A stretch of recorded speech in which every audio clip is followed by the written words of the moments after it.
प्रदेश में कोरोना संक्रमितों की संख्या 1,58,216 पहुंच गई है। सोमवार को पिछले 24 घंटे में 4,186 नए रोगी बढ़े हैं, जबकि 69 संक्रमितों की मौत हुई है। सर्वाधिक 10 संक्रमितों की मौत कानपुर नगर में हुई। मौतों के मामले में प्रदेश में कानपुर नगर पहले नंबर पर है।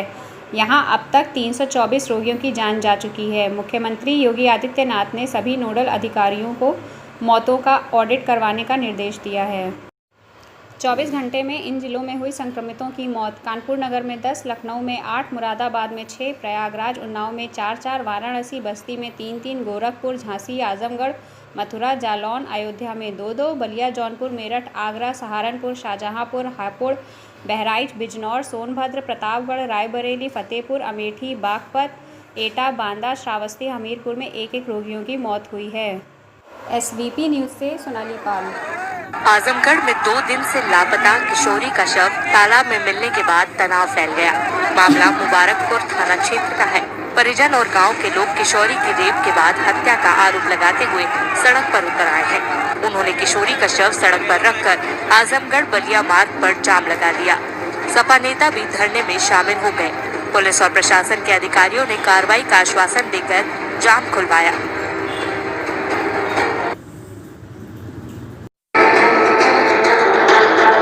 जम्मू कश्मीर के बारामूला जिले के करीरी इलाके में आतंकियों ने सोमवार को CRPF और पुलिस की संयुक्त नाकाबंदी पर फायरिंग कर दी। हमले में 3 जवान शहीद हो गए हैं। CRPF के 2 जवान और पुलिस के एक स्पेशल अफसर को गोली लगी थी। तीनों को अस्पताल में भर्ती कराया गया था, जहां उन्होंने दम तोड़ दिया। जम्मू कश्मीर के IG विजय कुमार ने बताया, सुरक्षा बलों ने 2 आतंकी मार गिराए हैं। मारे गए आतंकी की AK-47 बरामद हुई है। हमले में लश्कर-ए-तैयबा के 3 आतंकी शामिल थे।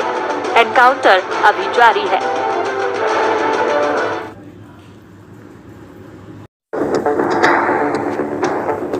मलेशिया में कोरोना वायरस का ऐसा स्ट्रेन मिला है जो 10 गुना ज्यादा खतरनाक है।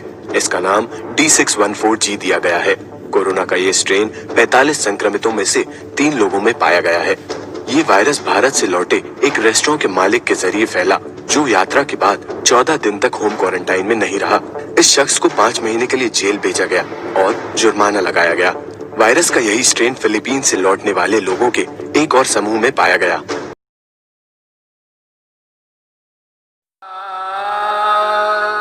गायकी के रसराज ने सुरों की दुनिया से आज रुखसत ले ली। जाने माने शास्त्रीय गायक पंडित जसराज का 90 साल की उम्र में कार्डियक अरेस्ट से निधन हो गया। वे पिछले कुछ समय से अपने परिवार के साथ अमेरिका में ही थे। 28 जनवरी 1930 को हरियाणा के हिसार में जन्मे पंडित जसराज ऐसे परिवार से ताल्लुक रखते थे जो 4 पीढ़ियों से शास्त्रीय संगीत की परंपरा को आगे बढ़ा रहा था। ख्याल शैली की गायकी पंडित जसराज की विशेषता रही। उनके पिता पंडित मोतीराम मेवाती घराने के संगीतज्ञ थे। जब पंडित जसराज महज 3-4 साल के थे, तभी उनके पिता का निधन हो गया था। वे पहले तबला सीखते थे, बाद में उन्होंने गायकी की तालीम शुरू की। उन्होंने 3.5 सप्तक तक शुद्ध उच्चारण और स्पष्टता रखने की मेवाती घराने की विशेषता को आगे बढ़ाया। पंडित जसराज ने एक अनोखी जुगलबंदी की रचना की। इसमें महिला और पुरुष गायक अलग अलग रागों में एक साथ गाते हैं। इस जुगलबंदी को जसरंगी नाम दिया गया। पंडित जी अपने हर एक कार्यक्रम में मधुराष्टकम जरूर गाते थे। मधुराष्टकम श्री वल्लभाचार्य जी द्वारा रचित भगवान श्री कृष्ण की बहुत ही मधुर स्तुति है। पंडित जसराज ने इस स्तुति को अपने स्वर से घर घर तक पहुंचा दिया।